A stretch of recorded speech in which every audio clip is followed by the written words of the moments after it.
अस्सलाम वालेकुम जी, welcome back to my channel again. Hope सब लोग ठीक होंगे, खैरियत से होंगे और बहुत ही ज़्यादा घरों के अंदर खुश होंगे। ये यहाँ पे मेरी अर्ली मॉर्निंग ब्राइड है, सुबह के 3 बज रहे हैं और यहाँ पे मैं आ चुकी हूँ ब्राइडल के घर। ये खूबसूरत सी ब्राइडल की ज्वेलरी थी, यहाँ पे इनके कलीरे हैं और जो बेस्ट पार्ट मुझे ज्वेलरी के अंदर लगता है वो इनके कलीरे होते हैं ब्राइड के। जी, यहाँ पे आ चुकी है मेरी ब्राइड। आप ब्राइड के हेयर लेंथ देख सकते हैं। आज जो था ब्राइडल को चाहिए था क्लीन स्लीक काइंड ऑफ अपडू चाहिए था। तो सबसे पहले मैंने मिडल से पार्टीशन की और उनको सेपरेट कर दिया। अब यहाँ पे मैं लगा रही हूँ हेयर वैक्स और उसके बाद फिर मैंने लगाया लॉरियल का हेयर सीरम, ताकि जितने भी फ्लाई ओवर्स हों वो अच्छे तरीके से कंट्रोल हो जाएं। आप देख रहे होंगे कि अराउंड द नेक एरिया भी मैं हेयर वैक्स लगा रही हूँ ताकि छोटे छोटे साइड्स बेबी हेयर नज़र ना आए। और फिर दोबारा टॉप के ऊपर भी दोबारा लगा रही हूँ, क्योंकि इनका ना इशू ये था, बाल एक तो इनके थिक बहुत ज़्यादा थे और दूसरा इनकी बहुत ही ज़्यादा एक्स्ट्रा लेयर्स हुई हुई थी। तो वो छोटे छोटे जो बाल होते हैं स्पेशली क्लीन लुक के अंदर, तो वो बाहर निकलने का बहुत ज़्यादा होता है कि निकल ना आए बाहर और अपडू जो है वो ख़राब ना हो जाए। तो इस वजह से मैं हेयर वैक्स भर भर के यहाँ पे लगा रही हूँ। ये जो हेयर वैक्स है मैंने बाई की हुई है अमेज़ॉन से। क्राउन एरिया के हेयर्स को और जो बॉटम हेयर होगा उनको सबको पकड़ के मैंने एक यहाँ पे एक पोनी बना ली थी। पोनी बनाने के लिए मैंने 2 रबर बैंड का इस्तेमाल किया था। अब यहाँ पे मैं स्ट्रेटनर से कर्लर कर रही हूँ, कर्ल्स कर रही हूँ। इनवर्ड्स भी कर सकते हैं आप, आउटवर्ड्स भी कर सकते हैं। नॉर्मली आप देख रहे होंगे कि टॉप पार्ट जो है वो स्ट्रेट है और बॉटम सिर्फ मैं कर्ल्स कर रही हूँ। और ये जो मैं स्ट्रेटनर यूज़ कर रही हूँ ये मैं कर रही हूँ बॉम्बे हेयर का स्ट्रेटनर यूज़ कर रही हूँ। अच्छा, ये प्राइस के लिहाज से महंगा भी था और मैंने सेल के ऊपर उठाया था, तो ऑलमोस्ट मुझे आपके लिए $100 के करीब पड़ गया था। ऑन टॉप मुझे शिपिंग भी मैंने इसकी पे की थी। लेकिन मुझे कोई ख़ास किस्म का ये पसंद नहीं आया स्ट्रेटनर। मैं प्रेफर करूँगी कि अगर आपने एक स्ट्रेटनर लेना हो तो आप वॉलमार्ट से बाय कर सकते हैं, अमेज़ॉन से बाय कर सकते हैं। तो ये मुझे पर्सनली तौर पे इतना पसंद नहीं आया, क्योंकि ऑलरेडी मैंने इसके ऊपर अब पैसे स्पेंड कर दिए हुए थे, तो फिर मैंने इसको यूज़ तो करना था। अगर आपने बॉम्बे हेयर की एक्सटेंशंस देनी है तो वो मैं आपको ज़रूर रेकमेंड करूँगी। टूल्स के साथ मेरा कोई ख़ास इनका एक अच्छा एक्सपीरियंस नहीं है, लेकिन एक्सटेंशंस इनकी बहुत ज़बरदस्त किस्म की होती हैं। जितनी भी मेरी ब्राइड्स होती हैं मैं सबको यही रेकमेंड करती हूँ कि आप बॉम्बे हेयर की हेयर एक्सटेंशंस लें। अच्छा, आपने देखा होगा कि जी मैंने सारे कर्ल्स करके बॉटम के ऊपर टॉप स्ट्रेट करके, तो यहाँ पे अब मैं लगा रही हूँ स्टफ़िंग। स्टफ़िंग के लिए मैंने अच्छा खासा लिया था, मैश ली थी, और ये जो स्टफ़िंग मैंने बाई की हुई है ये मैंने की हुई है मसूदा हेयर डोनट से। जितना भी मुझे चाहिए होती है स्टफ़िंग मैं उसको काट लेती हूँ। आगे की आप भी वीडियो में देखेंगी कि मैं मुझे और थोड़ा सा ऊपर टॉप पे लगाने के लिए स्टफ़िंग चाहिए थी, तो मैं आपके सामने काटूँगी यहाँ पे। तो जब मैंने स्टफ़िंग बालों के इर्द गिर्द लगा ली तो अब मैं यहाँ पे बॉबी पिन्स के साथ उनको सिक्योर कर रही हूँ। आपने इस स्टफ़िंग वाले एरिए को अच्छे तरीके से सिक्योर करना है, क्योंकि आपकी पूरी बेस, मेन जो बेस है वो आपकी ही बेस है, इसी के ऊपर पूरे अपडू ने खड़ा होना है। अब यहाँ पे आप देख रहे हैं कि मैं दोबारा एक छोटा सा पीस काट रही हूँ मैश का। यानी आप खुद ही कस्टमाइज़ कर सकते हैं। डोनट्स भी आते हैं, अगर आपने डोनट रखना है आप डोनट भी रख सकते हैं, लेकिन अगर आपने इस सब मैश को कस्टमाइज़ करना है तो वो भी आप कर सकते हैं। तो ये जो दोबारा मैंने छोटा पीस काटा था इसको मैंने वो जो राउंड लगाया था मैश उसके ऊपर मैंने दोबारा कर लिया और अगेन मैं सॉफ्ट बॉबी पिन्स के साथ मैं उसको दोबारा सिक्योर कर रही हूँ। आप देख रहे होंगे कि एज टू एज जो वहाँ पे है वहाँ पे कर रही हूँ, ताकि बाज़ दफ़ा होता है कि हम लोग जब सही तरीके से सिक्योर नहीं करते ना तो वो थोड़ा सा उभड़ आता है और वो फिर सही तरह आप बालों से उसको कवर भी कर लो तो वो फिर भी मैश अंदर से नज़र आ रही होती है। तो आपने कोशिश करनी है कि जितनी भी एज टू एज हो वो सही तरह बैठे हुए हों बॉबी पिन्स के साथ या यूं पिन के साथ। अब आप यहाँ पे देख रही होंगे कि जितने भी यहाँ पे हेयर हैं उनको मैं हेयर वैक्स लगा रही हूँ, क्योंकि अगेन इनकी बहुत ज़्यादा लेयर हुई हुई थी, तो जिसकी वजह से मैं नहीं चाहती थी कि इनके छोटे छोटे हेयर जो हैं वो बाहर निकलें। तो यहाँ पे पहले मैंने अच्छी तरीके से हेयर वैक्स लगाने के बाद फिर दोबारा सीरम लगा रही हूँ। और ये जो लॉरियल का सीरम है आप शॉपर ड्रग मार्ट से भी बाय कर सकते हैं और आप वॉलमार्ट से भी बाय कर सकते हैं। अब मैं छोटे छोटे यहाँ पे सेक्शन लेके थोड़ी हल्की सी टीजिंग करूँगी, सॉफ्ट वाली टीजिंग करूँगी, हार्ड वाली टीजिंग नहीं करूँगी ताकि वो खुल ना सके। इसका मुझे फ़ायदा ये होगा कि बालों के अंदर ना थोड़ा वॉल्यूम आ जाएगा, थोड़ा टेक्सचर आ जाएगा।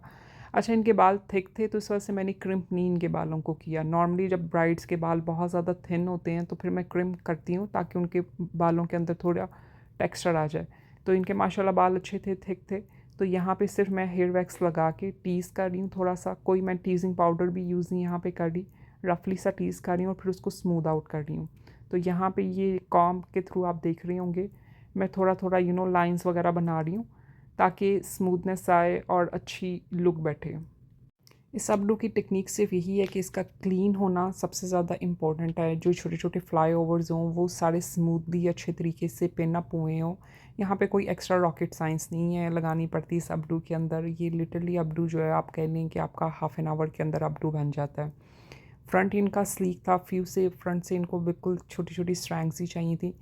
तो इस वजह से इस तरह के अपडूज़ में ज़्यादातर एफर्ट नहीं करना पड़ता। नॉर्मली जो अर्ली मॉर्निंग ब्राइड्स होती हैं ना, उनको यही होता है कि उन्होंने गुरुद्वारे के अंदर जाना होता है, तो थोड़ी क्लीन स्लीक टाइप लुक हो। आजकल थोड़ी टेक्सचराइज भी चल रही है, लेकिन अगेन वो ब्राइड की प्रेफरेंस के ऊपर डिपेंड करता है। इनका मैंने 2 दिन पहले जागो की लुक भी की थी। वहाँ पे मैंने इनको वॉल्यूम दिया था, अपडेट दी थी और अच्छी लुक आ गई थी वहाँ पे भी। तो आज की लुक पे इनको था कि मैं क्लीन लुक के ऊपर जाऊँ, ताकि अगर दुपट्टा भी जब मुझे लेना है तो वो अच्छी लुक आए और उसको हैंडल करना अपडू को ईज़ी हो जाए। तो यहाँ पे आप देख रहे होंगे दोबारा मैंने दूसरी स्ट्रैंग पकड़ी है, उसको दोबारा मैंने टीज़ की है और यहाँ पे अब दोबारा मैं क्लीन लुक देने की कोशिश कर रही हूँ। उसको स्प्रेड करने की कोशिश कर रही हूँ और फिर वहाँ पे उसको बॉबी पिन्स के साथ में सिक्योर कर रही हूँ। तो अगर आपको लगता है स्पीड आपकी अच्छी है तो ये आपका हाफ़ एन आवर में कंप्लीट हो जाएगा। लेकिन अगेन आपको कोई रश करने की ज़रूरत नहीं है। आप अपना पूरा टाइम दें कि एट द एंड आपको क्लाइंट को या फिर पार्टी हो गया या फिर ब्राइडल हो गया, आपने उसको सेटिस्फाई करना है। तो यहाँ पे अब मैंने तीसरी स्ट्रैंग पकड़ी है, उसको भी अब आप देख रहे होंगे कि मैं हेयर वैक्स लगा रही हूँ और उसके बाद फिर मैं उसको हल्का-हल्का सा टीज़ करूँगी और दूसरे एरिये के ऊपर मैं कर दूँगी। उसका डिज़ाइन मैं बना दूँगी। तो यही आपने बार-बार टेक्निक करती रहना है। अच्छा, आप यहाँ पे ना हेयर एक्सटेंशंस का भी इस्तेमाल कर सकते हैं और आप विदाउट हेयर एक्सटेंशंस भी कर सकते हैं। अगेन ये आपकी आपकी प्रेफ़रेंस है, क्लाइंट की प्रेफ़रेंस है। यहाँ पे मैं हेयर एक्सटेंशंस भी यूज़ कर सकती थी, लेकिन मैंने कोशिश की कि मैं उसको स्किप करूँ। हेयर एक्सटेंशंस की बजाय मैंने स्टफ़िंग का ज़्यादा यूज़ किया था। अगर मैंने यहाँ पे हेयर एक्सटेंशन यूज़ करनी होती तो मैं जितनी आप देख सकते हैं कि पैडिंग मैंने यूज़ की थी, फिर मैं उतनी पैडिंग यूज़ ना करती। मैं लाइट हैंडेड पैडिंग यूज़ करती और ऑन टॉप में एक्सटेंशंस यूज़ करती।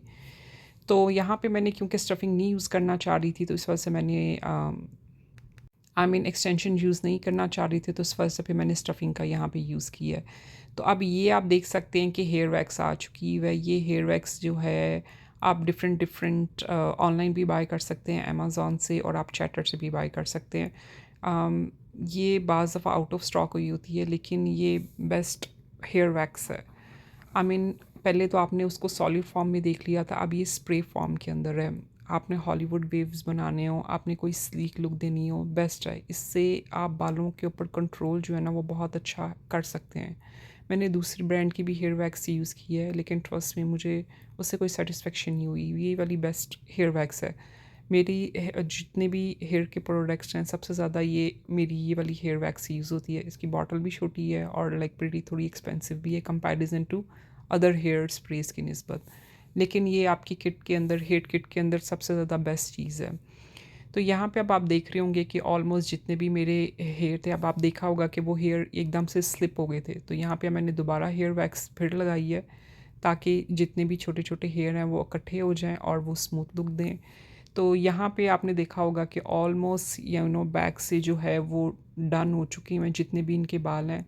तो उसके बाद फिर फ्रंट वाला एरिए को मेरे लिए रिकॉर्ड करना थोड़ा मुश्किल था, लेकिन फ्रंट के ऊपर मैंने कुछ एक्स्ट्रा नहीं किया था। सिर्फ मैंने इनकी आप देख सकते हैं फ्रंट से बहुत ही ज़्यादा स्लीक लुक दी थी और उन दोनों फ्रंट के दोनों जो साइड के ऊपर थी इनकी पार्टीशन, उन दोनों को पकड़ के मैंने नीचे यहाँ पे रबर बैंड से टाई कर लिया था और अच्छी तरह कस दिया था।